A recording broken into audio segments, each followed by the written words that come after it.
Good morning, good afternoon, good evening. Kung saan lupalop man tayo ng mundo na nanonood ngayon. So this morning, I would like to speak on a subject about our faith. Iyan na nga ang sinasabi ko. How's our faith?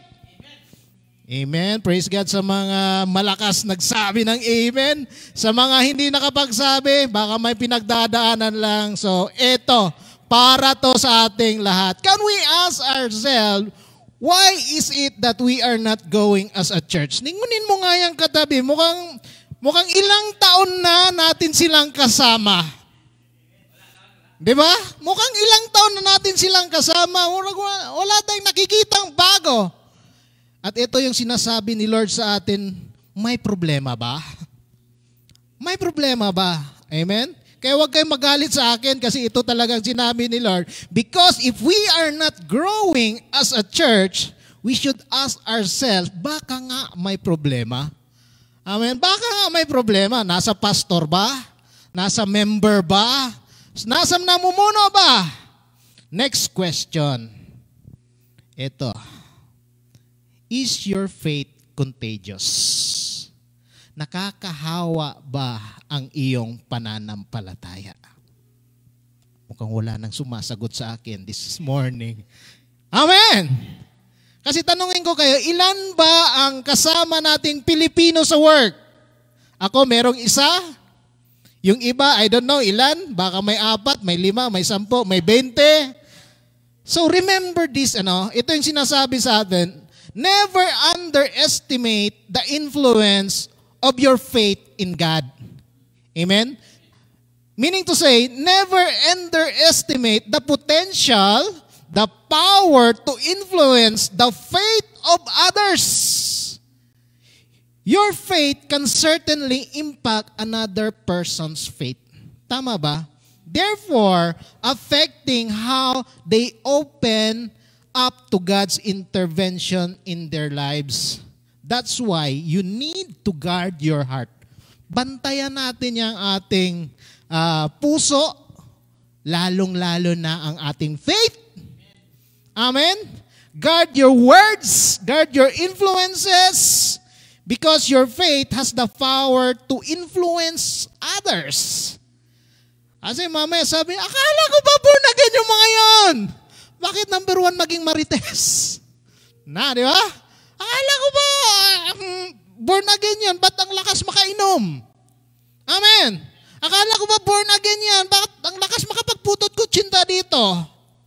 So guard our words, our influences, because, sabi ko nga, there is power sa ating mga ginawa. The faith of people around us, it will affect.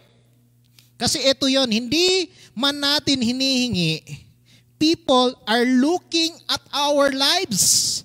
Amen? Especially pag alam nilang, uy, born again yun na. Amen? Born again Christian yan. They are looking at your faith. And they are watching us without us even knowing. Hindi mo lang alam pero maraming inggit sa buhay natin. Amen? So eto na, ibibigay ko ng title ng message. Baka nababagot na yung iba at yung nasa online. Ito ang title ng ating message this morning. Yan. Basahin natin. Contagious faith. Ayan. Nakakahawa ba ang iyong pananampalataya? Amen? And I want us to know that the genuineness of the faith that makes it contagious kapag totoo yung faith mo, dapat nakakahawa ka. So balikan natin yung ating question kanina. Bakit hindi tayo lumalago? Yan. Magsimula ka sa circle mo. Bago tayo lumabas doon sa iba, sa circle mo na, kasama natin sa trabaho. Bakit hindi natin sila nadadala sa iglesia? Ang masaklap pa nito, tayo ba yung nadadala? May inuman doon pa, sama ka. Sarap nga, sadike. Amen! Tara, dito tayo. Mag-swimming pool muna tayo. Inunan nyo pa yung swimming kaysa ang gawain. Dito tayo pa. Masaya dito. Inunan nyo pa yan kumpara sa Bible study. Amen. Compared sa prayer meeting. Pag nagbigay sa inyo ng regalo, eto na lang. Kunyari, birthday ngayon ni Kuya Lim.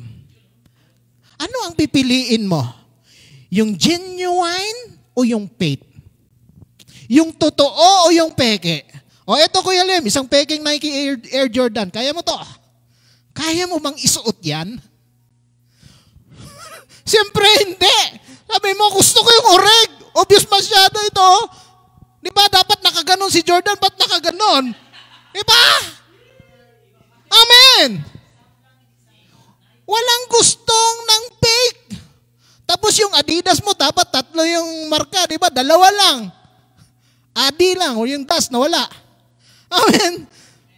So that we can appreciate the subject about faith this morning, I would like to read the story in the Bible. Yan, kung nakikita nyo, nakukuha ang ating text sa Acts chapter 16, verse 16 hanggang 34. Amen? At dito natin kinuha ang text for today. So if you have your Bible, kindly open it to the book of Acts. Kasi mamaya, mali yung sinasabi ko dito, mabuti na yung meron tayong reference. Huwag tayong tamad, buksan natin yung ating Bible dyan. Nasa New Living Translation, here we can see a story of faith that it was so genuine that it actually became contagious. Parang nakikita natin dito, di ba? Isang sindi lang ng fire, makikita mo dyan, lahat yan dadamay-damay yan. Ganon ka-contagious ang faith na ito. So if you are ready, ako lang magbabasa. Kasi habang binabasa ko to, aking inanarrate na naway maintindihan natin ng husto. Sa verse 16, ang sabi rito, yan, one day, as we are going down to the place of prayer, we met a slave girl who had a spirit that enables her to tell the future. She earned a lot of money for her masters by telling fortunes. Meron ba dito naniniwala pa sa mga hula-hula? Horoscope. Sana wala na. There, verse 17.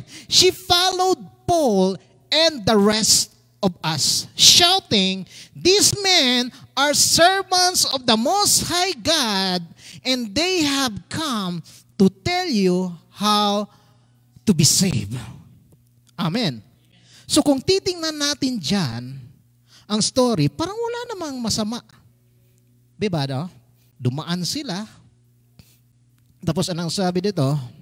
Yung babae, sinabi niya, "Ay, dito kayo kasi turuan kayo ng mga tao ito kung paano kayo mga ligtas."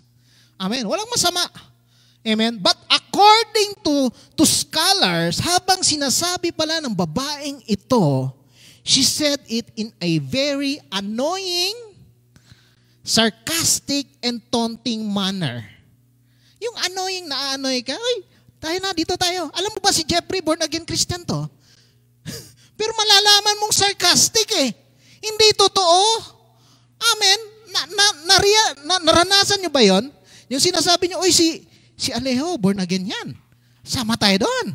Sila, alam nila paano maliligtas. Pero ito pala, sarcastic yung pagkasabi, taunting manner, to the point na sabi ng Bible sa verse 18, this went on day after day until Paul got so exasperated that he turned and said to the demon within her, "I command you in the name of Jesus Christ to come out of her," and instantly it left her.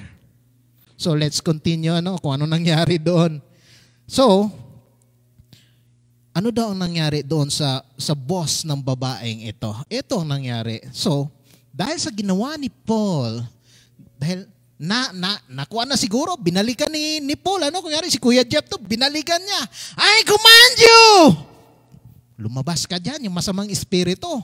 So eto ngayon ang nangyari. Dito tayo medyo nagkaroon ng problema.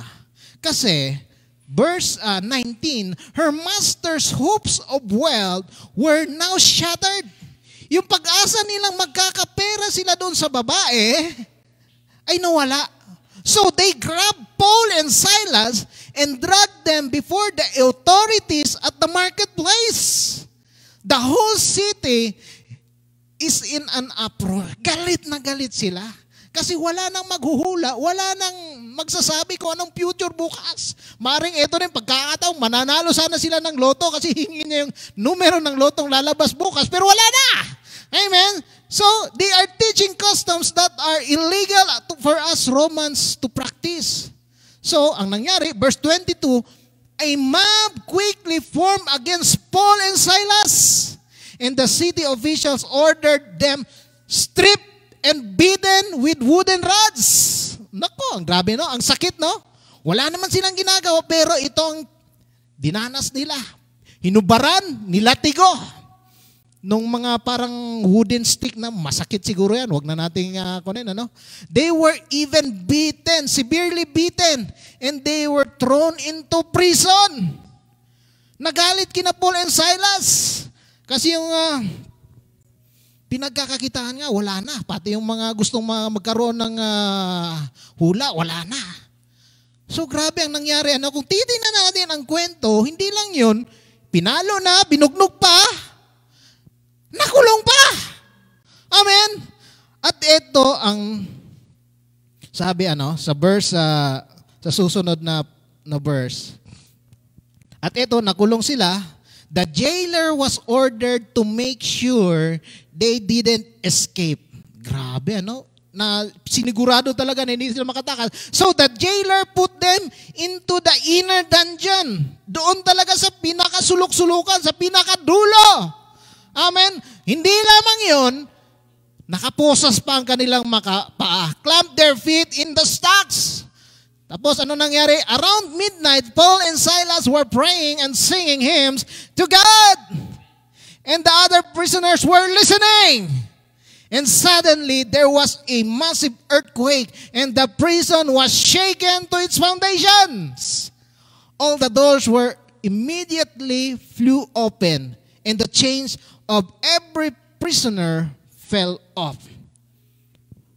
Grabe At hindi lamang yon. Ito ang sunod na nangyari. The jailer woke up to see the prison doors wide open.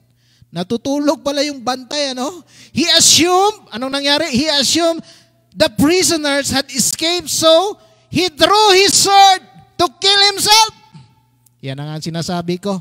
Magpapakamatay sana. Magpapakamatay sana yung jailer. Pero anong sabi ni Paul?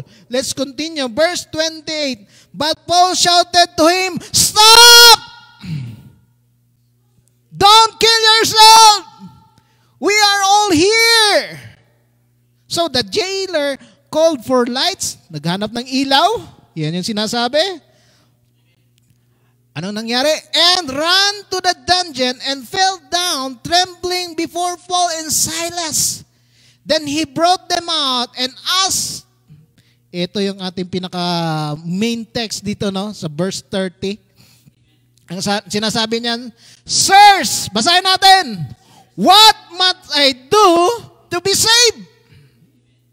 Anong gagawin ko para maligtas? Mukhang mahaba-haba talagang kwentuhan to, diba? So, they replied, verse 31, "Believe in the Lord Jesus and you will be saved, along with everyone in your household." Amen. So, verse 32, they shared the word of the Lord with him with all who live in his household. Amen? So, in other words, what he is saying here, ang sinasabi ng jailer, I wanna have what you have. Gusto ko yan kung anong meron ka. Amen? Gusto ko yung faith niyo. Amen? This is his response, that in everything that he witnessed in the life of Paul and Silas, while they were in the dungeon, nilatigo, nakaposas yung paa, nandoon pa, siguro mabaho masyado yung lugar, doon talaga sa kinasulok-sulukan, malamang wala na talagang linis yung dungeon na yan, Sumagot sila ngayon. Verse, ito yung sunod doon, verse 33. Even at that hour of the night, The jailer cared for them and washed their wounds. Then he and everyone in his household were immediately baptized. He brought them into the house and set a meal before them. He and his entire household rejoiced because they all believe in God. Grabe ano. So buong bahay, hindi nakakakilala kay Jesus Christ. Naniwala. They believe. Woo! Hallelujah. Lahat ng tao sa bahay nila tinanggap si Jesus. Naniwala, naging Christians. So sa makikita natin sa story, medyo mahaba-haba yung kinuwento ko sa inyo. Naway nandyan pa tayo. Introduction pa lang tayo. No? Sabi ko nga, 12:30 tayo matatapos. That it was the product or the fruit of the jailer. Kung bakit nangaligtas yung mga tao doon. No? Because he witnessed the genuineness of the faith of Paul and Silas. Amen. So now, pag-usapan natin, dito na to, papasok yung body ng ating message sa kwento. Ano ba ang meron sila na nakita ng jailer? Ano ba ang meron kina Paul and Silas? Bakit na-convince yung jailer? So 3 things ulit, para madali nating maunawaan. 3 things na nakita ng jailer kina Paul and Silas. Number 1, the jailer saw their faithfulness in the middle of difficulty. See, when you become a Christian, you are not exempted. Amen. You are not exempted from trials and testings. We know that, right? Sabi nga ni Ate Myla kanina, ang dami niyang pinagdaanan, And God allowed this, kung yung mga testings and trials in life, because He wants us to prove that our faith is genuine. Amen? Sabi nga sa 1 Peter, sa 1 Peter chapter 1, verse 7. Anong sinasabi dito? 1:7a. These trials will show that your faith is genuine. So, it is being tested as fire tests and purifies gold. Though your faith is far more precious than mere gold. Amen. Yung gold nga dumadaan sa testing, Purification, tayo pa kaya? Faith ang pinag-uusapan. As I said earlier, wala naman talaga silang ginagawa. Tama ba? Wala naman talaga silang ginawang masama. Amen? Nag-cast out lang si Paul ng evil spirit doon sa babae, pero ano nangyari? Kinaladkad sila. Pinagpapalo. Kinulong sila. Kinadena. Nandun sila sa dungeon. So kung ikaw ngayon si Paul and Silas, kung yari ito, mag-best friend to, si Kuya Rimel at saka si Kuya Jeff, ayan, sila ang gawin natin example ngayong umaga, ano kaya mangyayari? Sabihin siguro ni Kuya Jeff, kung yari si Kuya Jeff, si Silas, sa situation, what are you going to do now? Anong gagawin mo? Verse 25, di ba? Verse 25, yung nakulong na sila.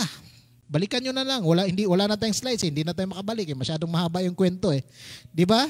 Anong ginawa ni Paul and Silas nung nandoon na sila? They praise and worship God. Because ang sinasabi ni Paul and Silas, they can lock us up. Pwede nila tayong ikulong in this dungeon. But they cannot take away this heart of worship. Woo! Hallelujah! And even in the middle of this extreme difficulty, sinasabi ni Paul and Silas, I'm gonna remain faithful. I'm gonna worship my God. Woo! Hallelujah! Palakpakan natin si Lord. Amen? Amen. Kasi kung titingnan natin kanina sa kwento, madaling araw na, 12:00 na to Amen? Dapat natutulog na sila at iniinda na nila yung kanilang mga sugat, doon sa pinagpapalo sila Think about for a moment, Pwede naman silang mag-complain. Amen? Pwede naman silang mag-complain. Sabihin nila, Remel, kasalanan mo yan, ha? Si Jeffrey ngayon ang nagsasalita. Kasalanan mo yan. Cast out ka pa kasi ng demon eh. Di ba? Ayan tuloy, nakulong tayo dito. Amen. Pwede naman magreklamo sila, di ba? Pwede sila mag-complain. Or mag-self-pity si Kuya Rimel kasi naging pastor na siya. Sabi niya, tayo na nga nag-share ng gospel dito, tayo pag nakulong. Amen. Relate tayo dito. Tayo na nga nag-share ng gospel, tayo pang sinabihan na hindi maganda. Masama. Tayo pang masama ngayon. Wala naman tayong ginagawa. Nag-share lang tayo ng gospel. Amen. Kinulong pa tayo. Lord naman. Di ba? But I love the fact that they decided to praise and worship God. In the middle of all those chaos nung isang araw na yun na pinagdaanan nila, no? In the middle of the extreme difficulty, pagkatapos nilang kumanta, nag-earthquake. Gusto ba natin yun? Yung pagkatapos mag-praise and worship. Kuya Lem, nag-praise and worship. Hallelujah! Woo! Trading my sorrow, Lord! Yes, Lord! Yes, Lord! Biglang nag-earthquake ngayon. Wag naman, mamaya, guguho tayo lahat dito. Amen? Pero pag ito, no, nandun ka sa iyong circumstances, tapos guguho yung mga problema mo, ang sarap ng pakiramdam siguro, na kahit may pinagdadaanan ka, no, dapat gayahin natin sina Paul and Silas. Amen? O, gaya na, sabi nga ni Ate Emay, no? Kahit na maraming pinagdadaanan, hindi pumasok sa kanyang kukote, sa kanyang isipan na isara ang iglesia. Amen? Kaya, mag-church ka! Amen? Yung mga kapatid natin dyan sa online na may pinagdadaanan, mag-jowa, yun ang sinasabi, no? Pag bumalik, nag-aaway pa. Pag hindi na nakabalik, okay na sila. Yan ang nga sinasabi ko. Mag-church pa rin tayo. Kahit na wala problema, merong problema, mag-church ka. Amen? Mag-pray pa rin tayo. Amen? Mag-devotion pa rin tayo. Huwag tayo magpapa-apekto ng mga problema na yan. Huwag kang lalayo kay Lord. Amen? Tuloy-tuloy lang tayo.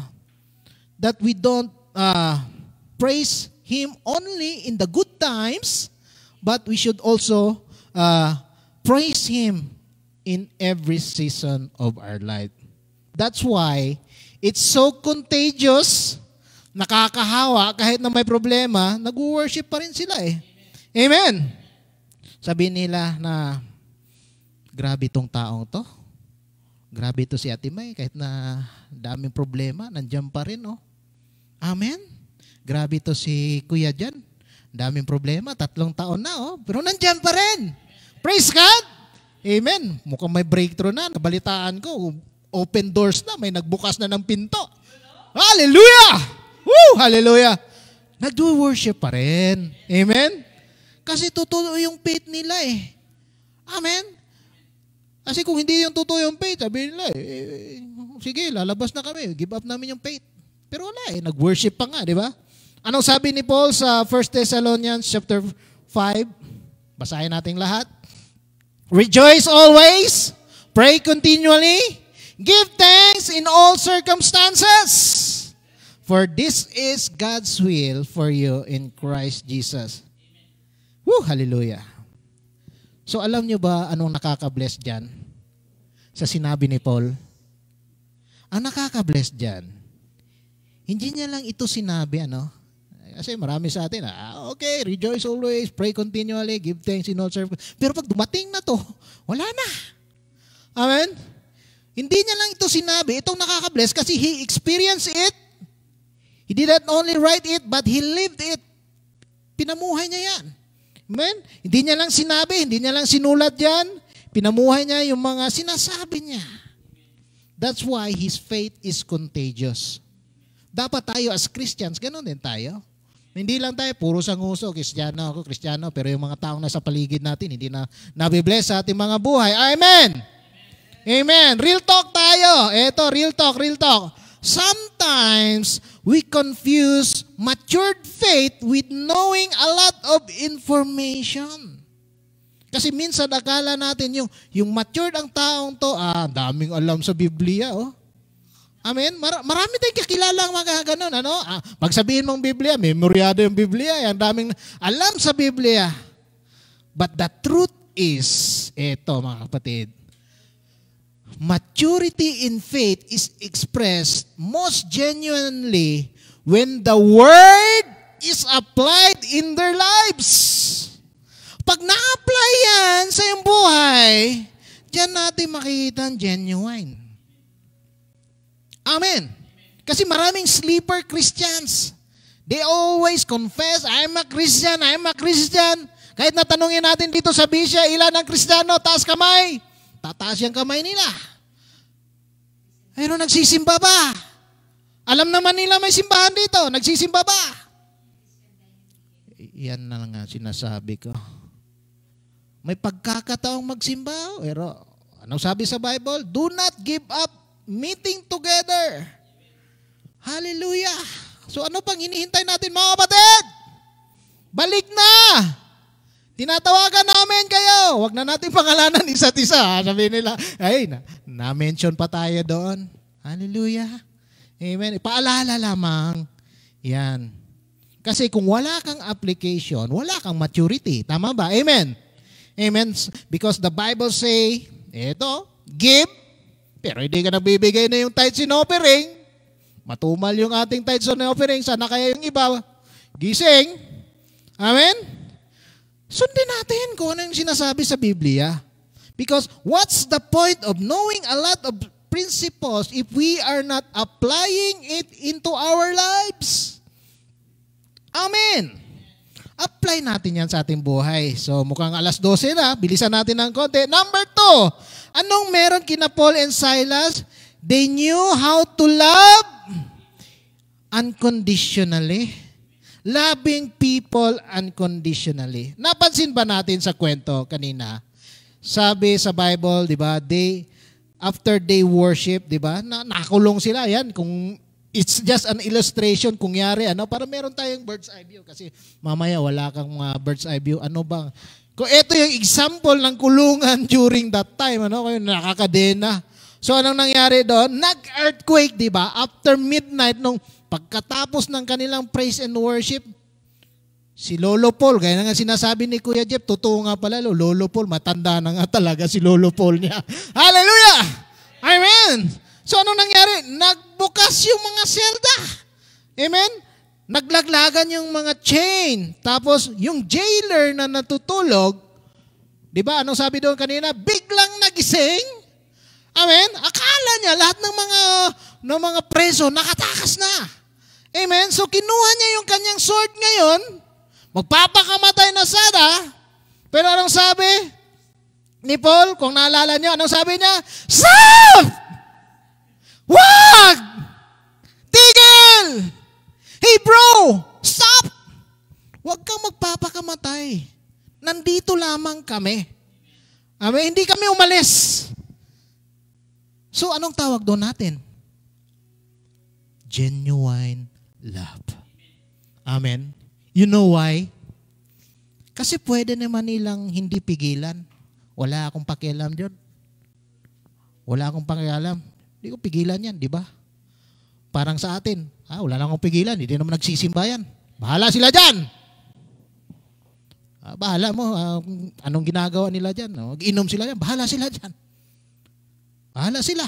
Nagsimba naman sila dati. Alam na nila saan ang iglesia. Ang tanong, saan ang genuine love natin? Wala nang makatingin sa akin. Yan ang sinasabi ko sa inyo. So paalala ito sa atin ni Lord.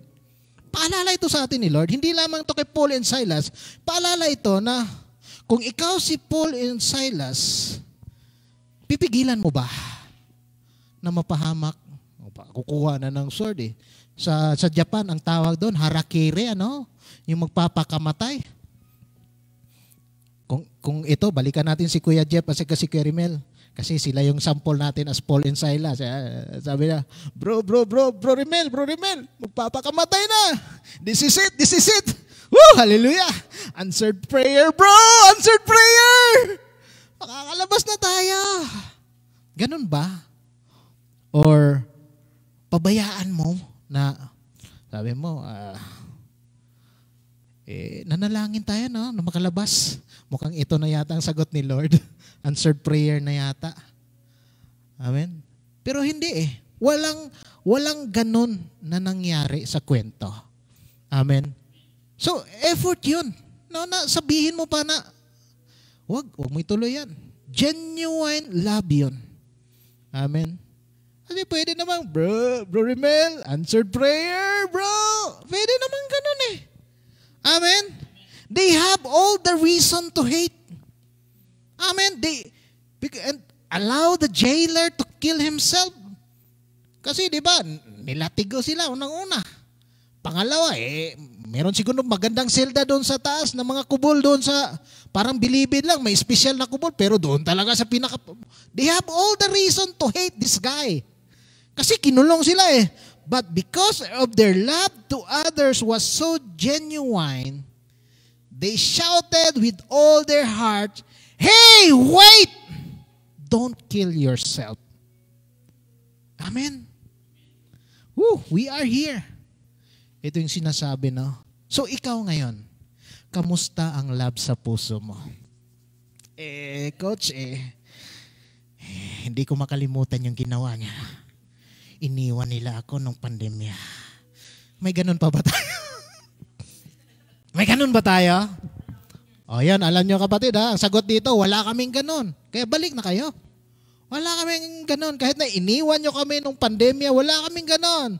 And God is reminding us today about His love. Genuine love. Unconditional love. And amazingly, the guy that we are talking about, Paul, he was the same guy who wrote yung 1 Corinthians chapter 13 verse 1 to 3. Basahin natin. Anong sabi diyan? If I could speak all languages of earth, ito yung sinasabi ni Paul, and of angels, but didn't love others, I would only be a noisy gong or a clanging cymbal. Verse 2, if I had a gift of prophecy, and if I understood all of God's secret plans and possess all knowledge, and if I had such faith that I could move mountains, but didn't love others, I would be nothing. Amen? If I gave everything I have to the poor, and even sacrifice my body, I could boast about it. But if I don't love others, I would have gained nothing. True, right? Kahit na anong meron ka, pero pag may puot, may galit dyan, kahit na may kayamanan ka, wala kang peace siguro, no? Hindi ka makakatulog kasi sabi mo, hindi ako titigil hanggat malampasan ko ang yaman ni Doc. Na! Yan ang sinasabi ko. Wala ngang yaman si Doc eh. Yaman lang mula sa Panginoon. Amen. True, right? Sinulat niya, nakita niya, ipinamuhay niya. Woo! Hallelujah. So dapat ganun din ang ating point sa buhay, no? Kahit na meron man tayo, let's love others. Love others. At hindi natatapos dyan, ni-level up ito ni Jesus Christ. Ano sabi ni Jesus Christ sa Matthew chapter 5 verse 43 hanggang 44? Even you have heard the law that says, love your neighbor and hate your enemy. Ito yung unang command dati. Love your neighbor, hate your enemy. But I say, love your enemies. Pray for those who persecute you. Grabe. Grabe ka, Jesus. Grabe ka, Lord. Love your enemies. Hindi mo lang siya mahalin. Ipanalangin mo pa sila. Yung nagsasabi sa'yo, nagpa-persecute yun na, grabe yung Kristiyano to. Bantot naman bunga nga. Pag-pray mo daw. Hallelujah. Pag-pray mo daw. Amen. Pray for those persecute you. Kasi pag dumating ka na sa point na pinagpa-pray mo na yung enemy mo, yan, may love na dyan. Amen. Kasi pag hindi mo pa kayang ipag-pray yung mga gumawa ng sakit sa iyong puso, wala pang love.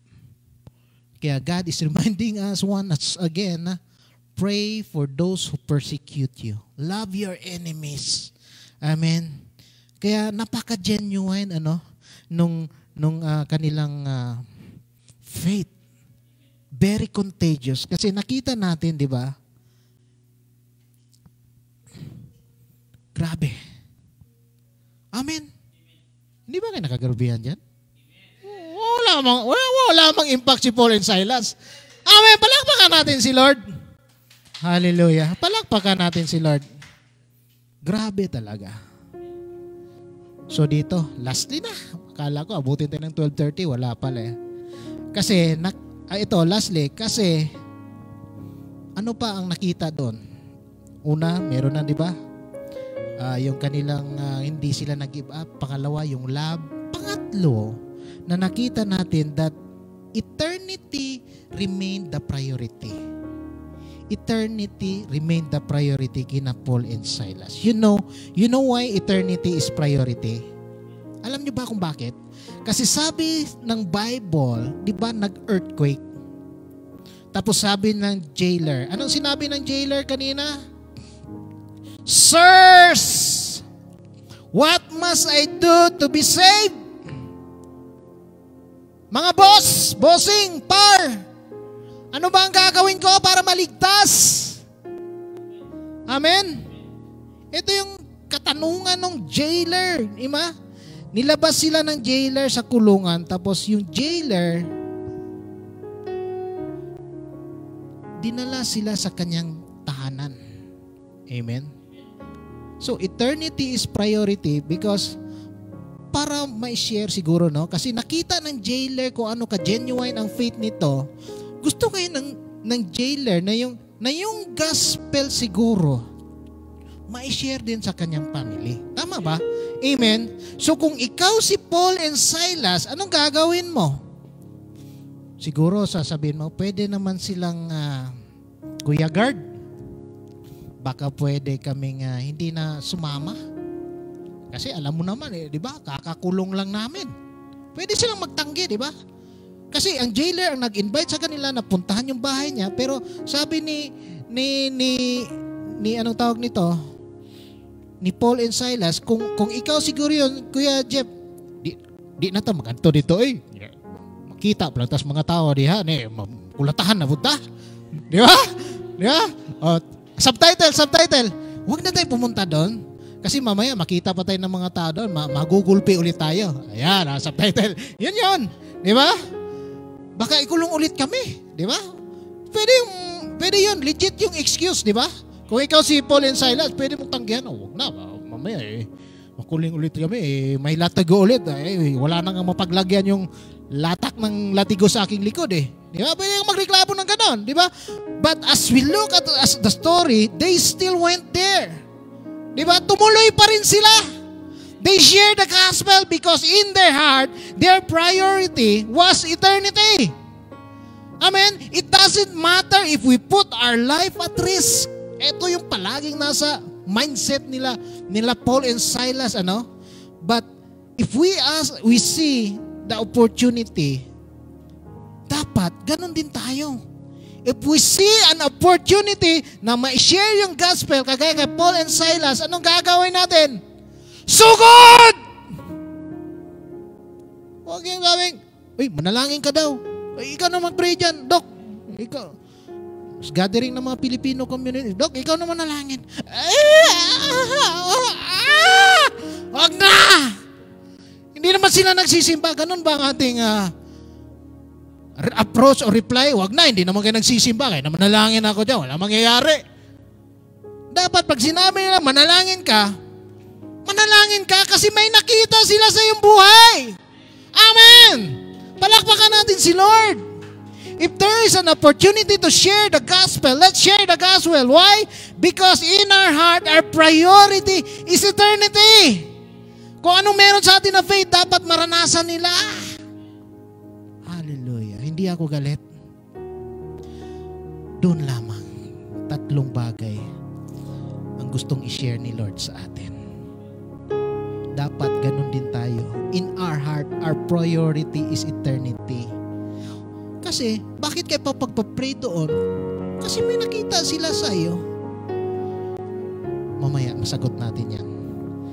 May nakita sila sa iyo. So, 3 things ang nakita natin sa story.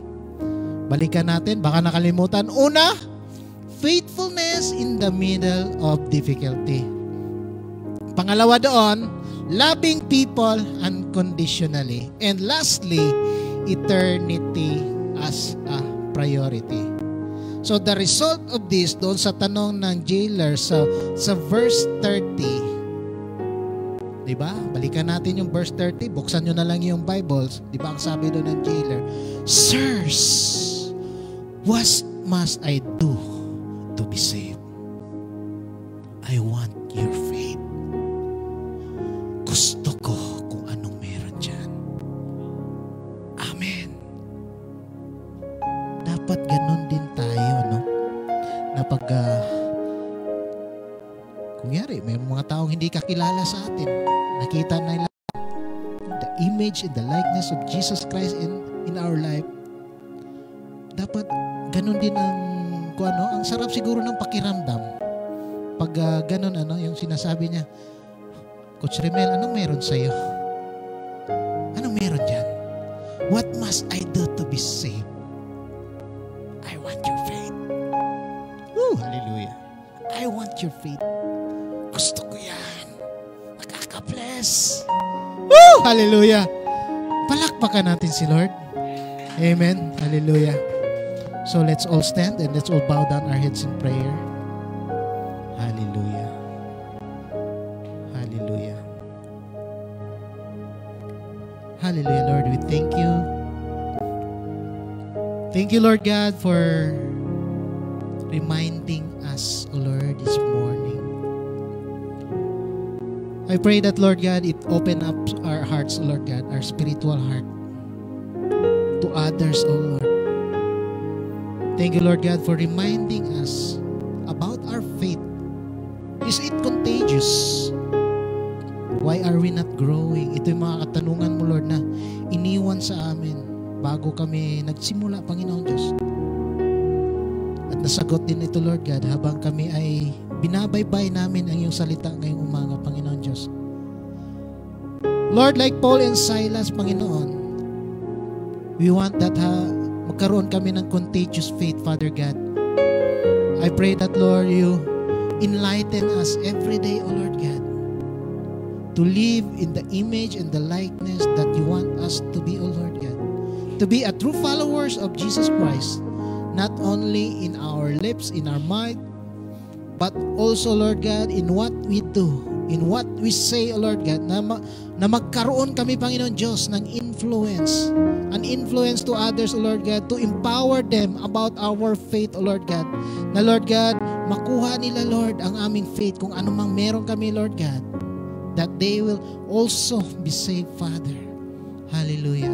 I pray that, Lord God, continue to use us, Lord God, to be the image and the likeness of Jesus Christ in this place, O Lord God. Kung saan mo kami ginagamit, Panginoon Diyos, na, Lord God, we will be the light and the salt of this place, Lord God.